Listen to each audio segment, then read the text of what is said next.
Hello everyone, it is Joe here from OmniPoke, the channel that brings you guys everything Pokemon, and if you're looking for PTCGO codes, check out the Potown store. You can use code OmniPoke for an extra 5% discount, and please enjoy the video.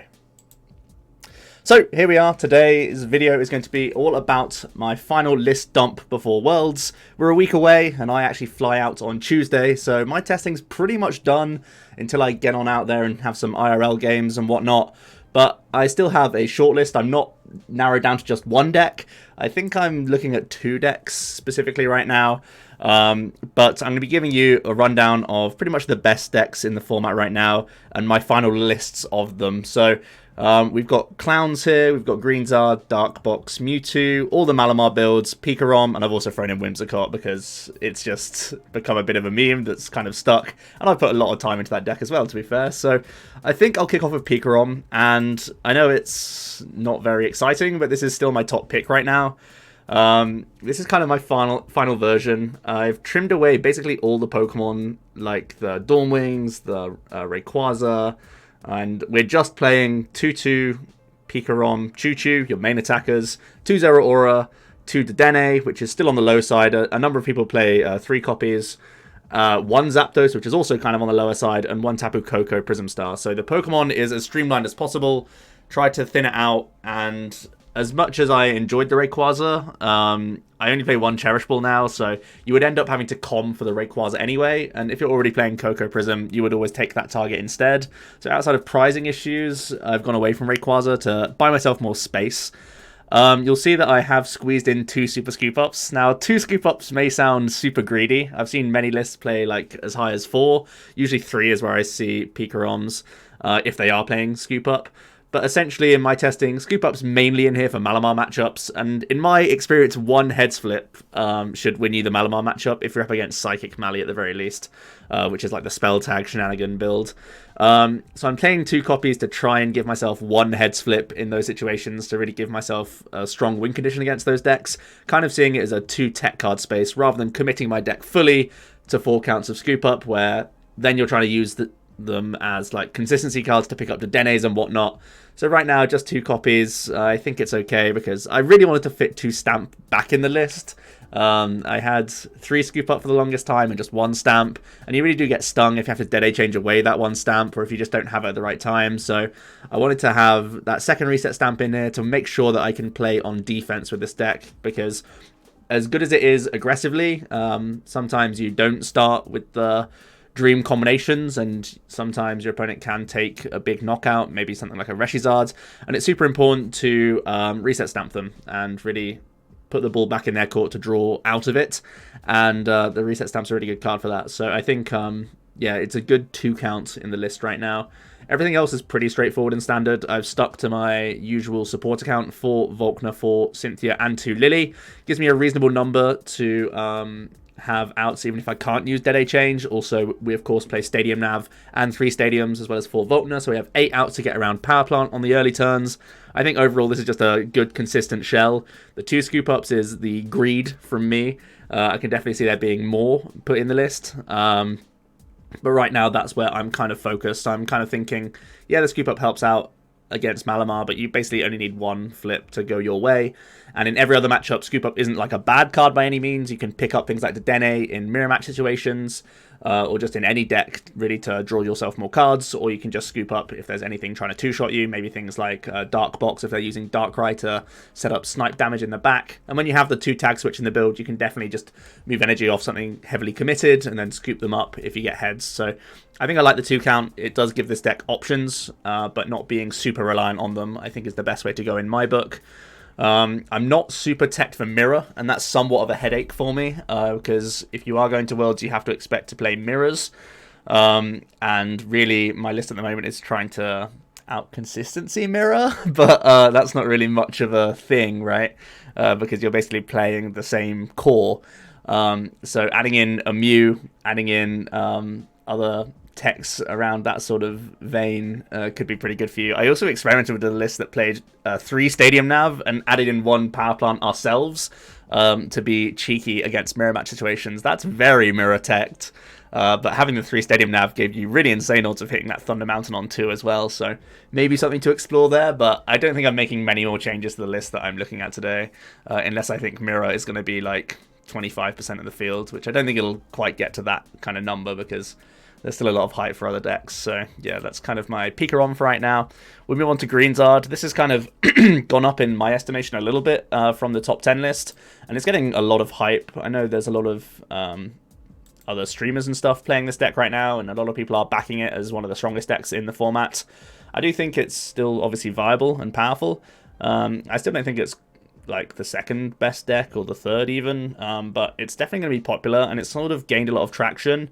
There's been a kind of a Twitter storm based on what has the favorable matchup between this archetype and Pika-Rom, and that's, you know, if this deck does have a good Pika-Rom matchup, there's basically no reason not to play this deck. So if you found that to be the case in your testing, then this could be a really good deck for Worlds. I've ended up cutting away from Oranguru and Pheromosa towards the end of my testing. There was a big portion of testing I had with this deck where I really enjoyed Pheromosa and 3 switch. It helped you navigate between your Zards a lot easier without having to... Well, it let you chain Flare Strike, basically, was the idea. I've kind of subbed in a tag switch for that purpose.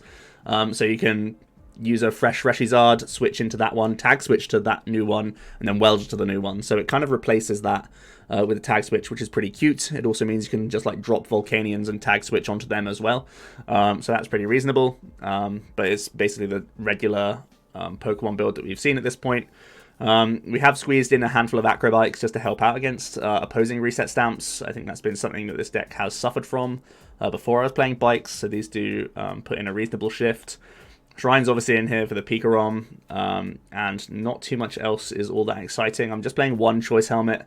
It feels like you put your eggs in 1 Charizard basket in many matchups, so I don't think playing 2 is all that necessary, and you don't really want to commit greens to it all that often unless it's a really important turn. So it's like using a defender, like way back in the day when you were playing like, what was it? Reshiflosion and stuff. you would grab the choice band on the one turn where it's useful, and that's why it's in here. It's not just like you jam it whenever you see it, you know. It's one of these cards that you put to deny a knockout on a specific turn when you've committed energy to a Reshizard and you're like a welder away from winning with a big double blaze for 300. So the deck is definitely strong. I think it's getting quite streamlined from what I can tell. A few other cards that are like not in the list. Pokemon Fan Club is one that I've seen a handful of other players using. I'm still at 2 Fiery Flints and no Giant Hearths, just because I really value the Power Plant being jammed early. But I know a lot of people like playing Hearth as a one-of and a Flint as one-of. I think that's fine as well. But really, just having 3 Power Plant in your hands means you don't need to green for it like a higher amount of the time, and that's really good for you because you need to commit your greens to other things a lot of times. You need to go for the energy search, you need to go for the welder, you need to go for, you know, the backup stuff. So just having 3 physical Power Plant makes you see it in your hand a little bit more, and that's why I'm going for the 2 Flint, no Hearth split, even though Hearth's like a really insane card, and I really do like it. I think for this archetype in particular, the Power Plant sort of outweighs it, but I can still see you playing a 1-1 split of the Hearth Flint. That's still fine in my book. But yeah, there's not too much else to say about Greenzard. I think it is strong. I don't think I'll be playing this archetype. I'm pretty certain I won't. But I think it's one that we definitely need to keep our eye out for. We'll move on to, let's go to the Malamar builds, I guess. I'll run through all 3 of these. The Spell Tag Mally and the Ultra Mally are very similar builds, because I essentially have Ultra Malamar in a tech space where I have 1 Ultra, 1 Metal Energy. So we'll get to that in a moment, but for now, this is my Spell Tag Mally. Playing Esper and Espeon Deoxys to give ourselves a lot of bench threatening, which is really important when you don't play custom catchers in the format. Other than that, this is like just really basic. There's nothing too exciting here. We're playing Mimikyu. It's the card that really helps out against Greenzard, one of your harder matchups for sure, because they are undoing so much of your damage very often. We are playing Double Judge to help that matchup a lot, and I think it really does help. When you play Mimikyu and Double Judge, you should have a reasonable time against Greenzard. That's the hope, at least. So that hand disruption is very important for that matchup alone, and is just good hand disruption in other situations. I've gone up to 3 Switch over 4 Bike. That's the only real other change I've made, just because I've been caught short a little bit when you only play 2 Switch, so having an extra one in the list seems reasonable. Acrobike is still like obviously a great card, but it's the one that I believe has the most wiggle room in the list if you want to fit any other Pokemon techs or if you want to do anything else. I've gone down from 3 Tina to 2 as well. I did really like 3 Giratina because you don't really want to fit. You don't want to commit Ball Search to finding him on those opening turns. But I think we're so teched out with the Esper, the Mimikyu, the Mew, and the Espeon Deoxys. I think you just have to settle for 2, to be honest. But if you, for some reason, want to cut anything else that you see in the list, you can go for 3rd Giratina. I think it's actually really good because sometimes even just having the extra Distortion Door in a lot of games is really useful. So something to bear in mind. But yeah, Spell Attack Mally is no longer my favorite build, just because I do find it a little bit harsh against Reshizard, and I think that's going up in popularity. But this is probably like the safest build. This is just like the ground zero for Mally, I think. It's just doing the rinse and repeat factor. If you know where to put damage with your doors and your spell tags, you can easily like mop up games with Esper and Espeon Deoxys. It's about having that experience with spell tag to know what to do with it in each matchup that you are against. But do bear in mind the amount of popularity that this has got has led to Dark Box and Pikarom both playing scoop ups now, so those matchups become a little bit more difficult, and that's why I've moved towards Tina Chomp being my favorite build. I'll quickly show you the Ultra Mally though. Like I said, it's really similar to the list I just showed you, but it's cut a Psychic for a Metal, and it's cut a Com for an Ultra. That's the only 2 changes. But as soon as you add in this little mini Ultra package, the deck does have a few different like tweaks to it. You can now have a much more favorable mirror match because you can just Sky Scorch away all their Malamars for game, or like Jirachi and stuff as well, which is obviously insane. And also if things like Pikarom or Green have played 3 or 4 custom catchers. I say 3 because sometimes the Dene gets rid of them for Pikarom. You can then just drop this guy and start stacking him up, knowing that he will like close the game out with no punishment. So this is, again, very similar to the build that I just showed, but adding in the Ultra Necrozma. I do not like the like pure Ultra Necrozma build where you play like B-strings. I thought it was too cute. And if you're just playing like 2 Ultra with no B-string, I don't think your damage output is as good as the Tina Chomp Mally, which is kind of my favorite build. If I was going to play Mally, this would be the one I would play, I think. It's a little spicy. It was heavily inspired by Clive's list that I saw him streaming with. When I first saw his list, I was like, oh my goodness, he doesn't play Acrobike, he doesn't play all this stuff. And he was playing the tech Marshchamp, which was super insane and cool to see. And he was playing customs, and the first few initial lists I played of Malamar was Psychic Malamar, and I had customs in there, and I never got use out of them. I prefer the spaces for the Espeon Deoxys and the Esper. But then going back to this build, the custom catchers made so much more sense because you want to take advantage of your tag teams when they hit the field. You want to make sure that they're getting their big 3-for-3 prize trade, then they tank, then they take the 4th. So you get an up trade with them, basically, is the whole plan. So the customs really help that. And obviously, we've had to sacrifice spaces to cut the Esper and cut the Espeon Deoxys, so we're going to counterbalance that with custom catchers. So, yes, it's a little counterintuitive to not play Acrobike in a Malamar list, but it seemed reasonable to me. And the reason why I like this build at the moment is it just has amazing stopping power. Marshchamp is a massive threat for Pikarom, obviously. And having both a Giratina Garchomp as well as a Mimikyu in the list gives you a reasonable Reshizard. So I think this list is the best against the other 2 tag team decks that you expect for Worlds, but has easily the weakest mirror match. So if you want to sacrifice mirror to have 2 other like pretty strong matchups, I think this could be the play. I think this is probably the most tempting Malamar builds for me personally. But at the same time, it's a huge headache to lose Mally Mirrors because that would really suck. So yeah, something to bear in mind. But I do like this build, and the Marshchamp gives you great peace of mind against Pikarom as well. So that's pretty cool. So that's all the Mallies. Let's go on to Blacephalon. I've again got 2 builds. My favorite is still the very back to basics Blaum builds, where you just play 1 of the new Dragon Nagas. I've seen many builds go as high as 4 copies. But I think you lose too many spaces to gain those Dragon Nagas that you end up just using Ultra Conversion for those. Like, they just become fodder for extra ultra conversions. And I think during the game, you only really need to ultra conversion 2 to 3 times maximum. And that's on B-string turns and like pushing for game turns where you're looking for like that last custom catcher or that last welder for game. That's basically like how I found it. So you have the 4/4 nag line. These become extra fodder when you need them to. The 4th Blown is always free as well, as long as it's not prized. So that's where you get your ultra conversion value, and I think that's plenty for the deck. It means that you keep a relatively high support count, which I'm a big fan of. Having 4 Lily, 4 Cynthia, 3 space, 3 treasure gives us pretty good odds for finding multiple Poipole, which is really important. Having 3 treasure keeps us with a reasonable amount of like fire energy discard, which is a bit of a headache now. The double Dedenne also helps out with that a lot as well. A couple of Cherish Ball to supplement Dedenne, and also obviously grabs Dragnag and Blacephalon. I really do think now that this build, essentially when B-string turns go, you will just Cherish Ball Dedenne whilst also ultra converting, whilst also playing a supporter, and sometimes you draw like 15 cards or something like that, and it's very rare that you will miss more than 1 B-string. Like, it's really rare, so you normally do explode with this list. I think biggest fear for Blacephalon is of course Malamar Builds. They play so many spell tags and whatnot, it is really awkward. I've tried playing one... what's it called? Lysander Labs. 1 isn't enough. Tried 2. Now you're cutting Ultra Space and the deck starts getting real crummy. So I think you take Malamar as a bad matchup for Blowns, and again, just try and uptrade on these other tag team decks. That is basically the mentality of this build, but I think it achieves that very often. So I think this is very strong for that purpose. I've also got a Persian build. It's my less preferable build because it's not easy to find a Meowth and a Ditto. And some decks, like Reshizard and Mewtwo, and even Pikarom to an extent, they'll put you on the clock, like, on turn 2.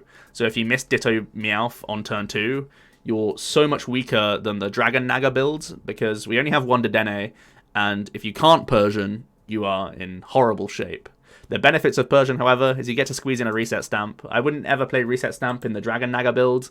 As much draw power as you do have, you are more reliant on Dedenne for the first reason, and secondly, like, you can't guarantee you're one of, even if you're drawing like 15 cards, whereas Persian can obviously achieve that by picking out this one of when you need it to, which is really cool. So there are benefits of Persian. The high roll is way higher when you do get it, but the negative outcomes of people aggressively like rushing you down is difficult for me to like prefer. This one, I guess, is the best way to put it. But again, it has a very similar supporter line. Really the only thing that changes is Cherish Balls come out for comms. We thin the Naga line for the Persian line, and the Naga GX becomes a Reset Stamp. That's basically the differences that I can see from here. So they are... Oh, and also a Dedenne comes out for a 3rd comm. Yeah, those are the changes. So yeah, not too different. It's more of a preference call. I think a lot of people are enjoying the Persian builds, but I think it's a little bit high rolly compared to the Dragon Naga. That's just me, though. So what haven't we talked about yet? There's still Mewtwo, Dark, and Whimsicott. We'll leave Whimsicott to the end. We'll go to Mewtwo. Mewtwo's an interesting one, because it's not been talked about a huge amount, and it's one that is still in and around the top, I think. It's got a surprisingly reasonable Pikarom. It's got a 50-50 Zard, I would say, because you are also a Charizard deck, by the way, when you want to be. And yes, Reset Stamp is annoying for this deck, and yes, Power Plant's annoying, but when you play 2 Reshizard, you're basically like playing a mirror at that point. So it's not like too big of a deal, and you're playing Great Potions as well, so if they're going to try and do like little pokey stuff, you have Great Potion for that. And of course we have Latios GX, which causes them huge headache all the time, so I think we're like reasonable against Pikarom and Reshizard. Malamar is still a bit of a headache matchup, because they can, well, they can usually use like either spell tags plus Esper or Espeon Deoxys to kill Jirachi, or they can use custom catchers and kill it. And that's really bad for you, because then the floodgates kind of open for the Malamar matchup, which is really ugly. Also, if they take Power Plant, that's obviously very rough for you. So I think Malamar's kind of the biggest reason why Mewtwo won't see play, or is kind of a risky play for Worlds. But other than that, I think its matchup spread is reasonable. I have tried to cheek a Tapu Fini into the list to improve Blacephalon, because I couldn't beat Blacephalon without it. With it, you obviously have to find the guy, But you have Double Hapu, you have Coach Trainer, and Welder. These all accumulate cards into your hand. And some Blacephalon lists, like if they are playing Dragon Nag, they won't reset stamp you. So your hand stays big the whole game. So eventually you'll find Tapu Fini, jam it, you'll skew the prize trade, you'll take that 2 prize knockout, and it'll be chill. That's fingers crossed at least. So yeah, I think Mewtwo doesn't have a terrible matchup spread. Malamar's the thing you kind of want to dodge. Changes from the last build that I put up. There's not too many, I don't think, from the top 10 list that I had. The only things that changed was I went down a stamp to increase the Coach Trainer count. I've gone up to 4 Coach Trainer just so I had less dead openers. I had it a couple times because Welder isn't like a guaranteed draw supporter. So having, 8 guaranteed, I can at least draw some cards on turn 1, and 4 like situational draw cards felt a lot safer than having 2, 2, 2, and then 4 of this guy. So slightly increasing the supporter count there is the only thing I've really changed with Mewtwo. I think we also cut a switch for the extra Coach Trainer, but that's literally about it. Mewtwo is one of these decks that's very versatile and powerful, and I think it's kind of being like written off just because of Malamar. But with the amount of healing this deck can achieve, and as long as your Jirachi stays healthy for a good amount of the game, it should be fine. And of course, if you go into the Malamar matchup, you may also just try to be Charizard for like as long as possible as well. Or at least like wait until Jirachi gets knocked out and then go, okay, we're Charizard deck now. We ignore the Mewtwo for the rest of the game, which is always possible for you. So something to bear in mind as well. I think that's the best way to kind of look at it. And yeah, I think Mewtwo will still see play at Worlds. I think it's too versatile and honestly, it is powerful. It's too powerful to not see like a decent amount of play. Especially if Malamar is not good on day 1 or underperforms or whatever. There's like no reason why that deck can't just charge into day 2 and be happy with itself. Dark Box is one that I've completely like pulled my hair out with. I've still never found a build that I've super enjoyed. So this is my current 60, but it's not like a finished article.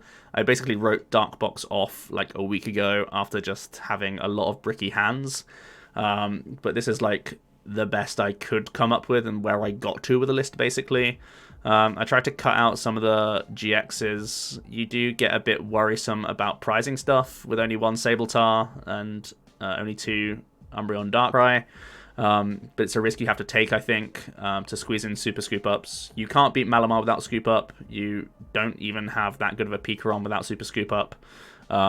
So it's just a really integral card for the deck, and it's pretty ugly to play a deck that needs to get 2 stage 1s online and also flip heads on scoop up occasionally. That's the reason why I don't like this deck, but it felt like you can't win without those head slips sometimes, and that's a little bit ugly. But I've tried to keep as much ball search as I can to actually get the Pokemon lines out. I've tried to keep a pretty high supports count and have Acrobike still in here, so the cuts have been towards the Pokemon side of things rather than the consistency side to fill in the spaces for these scoop ups, because I do think they are important. Only 1 Dedenne is another thing that I've kind of like hated. So if you want to just play 3 scoop up, I wouldn't hate you adding a Dedenne or a Sabltar or a Mewtwo Mew, or even a Ninja Zoro. If you want to add in any of those cards, you definitely can go for it. If you just want to play 3 Super Scoop Up and hope that you have better variants than 50-50. That's basically it. But yeah, I think Dark Box is one of these weird ones. I don't think it'll be super popular for Worlds, because I don't know if anyone's been able to figure out how to make it consistent. I certainly haven't. I think this is just one that has to chill for Worlds and just lies in wait until we get a better ball search card. Once we get a better ball search, this archetype blows wide open and gets insane. But until then, I think it's kind of in the waiting room. That's my personal opinion. Still be prepared for it at Worlds and obviously know what it tries to do, because its GX attacks are pretty insane. Like, it's seriously just, if it does pop off, it's a really difficult deck to beat, because like 6 energy, Darkrai doing that GX attack is very, very oppressive. Sabltar taking 3 or like 4 prizes on a like tag team is nuts as well. It makes life pretty easy for them. So I think if they do pop off, they are a super scary deck, but I've not found it often enough, is basically the best way I can put it. Whimsicott's a deck that I struggled with a bunch as well. It's one that sort of started out as a meme and then became more and more of a thing in my testing, which is pretty weird, but I took this to a winner box as well, and I've had a good amount of games with Whimsicott, mainly just because Stream have already well, they basically always ask me where's the Whimsicott at, so I may as well show it off like at least once a stream or something like that. And this is kind of where I've ended up. It's again got a little wacky. This is actually wrong. I need to change my Porygons. The Porygons need to be 60 hit point Porygons because it's much better against spell tag Mallies. So it's 3 Porygons of the 60 hit point variety. It has a slightly worse attack, but it can still draw you a card, which is the same as Cottony, and you do that because you have Recycle Energies. But yeah, the 10 extra hit points means you can bench them against Malamars that have a spell tag that you're popping that turn. Otherwise, they could just go Distortion Door spell tag and finish off the 50 hit point Porygons, which means you can't put them down unless like you've candied on turn 2 or something. So, yeah, Whimsicott's one of these decks that wants to face tag team decks, I guess is the best way to put it. You want to see Dark Box, you want to see Pikarom. Reshizard is actually your auto. It's not actually your auto loss. They need to stamp your Toy Box turn. Even though they play Power Plants, your ability shut down, you can still easily win that game just because your damage output is insane. So don't think Reshizard's like the loss. Just pretend that you've flipped tails and still just commit to Crazy Code as much as possible. Try and use that toy box effectively for recycle energies and whatnot and get yourself going. Even if they do stamp you, you have things like Erica's, you have double Diantha in this build, so you can get back 180 damage with 2 triple accelerations. So when you can recover that amount of damage and you already have recycle energies coming back to your hand after knockouts, you will knock out like 2 Reshizards like pretty easily. So tag team decks are the bread and butter for this build. You also want to see Blounds because of the Ultra Beast Fairy Charm. So I think again, good matchup spread for Whimsicott. It's definitely more on the rogue side of things, and it can get a little ugly if you do get stamped. You are very all in on Toy Box. That's why double stamp in Pikarom is actually pretty important, because otherwise that matchup can go downhill for you, which is quite funny. I'm playing double Mixed Herb as a very spicy tech 2 of in the list. It really helps out against Malamar, which I found to be one of your more difficult matchups, because they have spell tags and distortion doors that will set up Whimsicotts for future 1-hit KOs if they flip, or if you flip tails, right? So the mixed herbs keep you out of that range, whilst at the same time, one use of it can get you out of status conditions. Annoying statuses like Choo Choo, even if they're not doing damage to you, they will use that paralysis to try and buy themselves time while they accumulate things that can do stuff to you, trying to get things like their Lysander Labs and whatnot. So mixed herbing out paralysis is really a big deal, and also getting around things like sleep from a Darkrai Prism Star can be a pretty big deal. And obviously you can Diantha back these 2 copies of mixed herbs. So as long as they're not both, as long as one of them isn't prized, Diantha can reuse those mixed herbs and heal your guys, so that's pretty cool.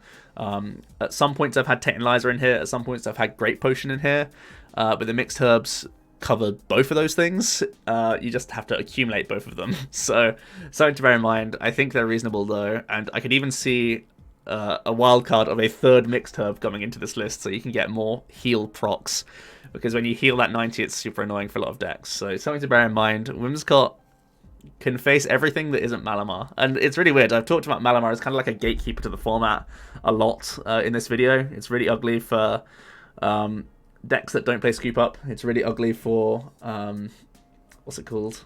Mewtwo. It's really ugly for like this deck. It's pretty ugly for Clowns. But Malamar isn't all that favored against like Pikarom and doesn't have a great Reshizard either. So Mally needs to work on the 2 like top tier matchups, I guess, but then beats like the 1.5 tier 2 kind of decks like pretty handily. So that's why Malamar is always in the discussion, because he's a gatekeeper, really, is the best way to put it. Also, you should note that I've cut Fairy Charm ability. If you want to have a 50-50 mirror match, you could put the ability charm back in, and if you want to have a better time against Mewtwo as well. But I found it the least useful. I would basically pitch it in all matchups that are not mirror. So, I mean, who really cares about mirror too much? If you're going into Worlds and playing Whimsicott, I think you'll be in the vast minority, to be honest. So, yeah, let me know what you think of my final lists for Worlds. That is going to be it, guys. I am packing my bags. I'm getting as many decks as I can fit into my luggage, so I still have the luxury of making changes and picking decks out there rather than making the choice now. I think I've put enough testing in with at least, you know, I'm really well tested with Picarom, Mali, and Blounds that I think that's like an easy top 3 that I can just switch in and out how I feel when I'm there and have my last few games of testing with everyone. But I'm well tested enough with those to be flexible at this point, I think. I don't need to be locked in because of the amount of game time I've put in. There were a few rogues along the way that I was trying in the background. They never really came to fruition, though. It'll be interesting to see at Worlds if any of like the rogues I was trying end up doing well in some sort of different variation. It would be frustrating to see that other people made it work when I didn't. But that'll be it for today, guys. I hope you did enjoy my final list dump for Worlds. And yeah, I'll be on the plane Tuesday, so I'll see you at Worlds. Cheers.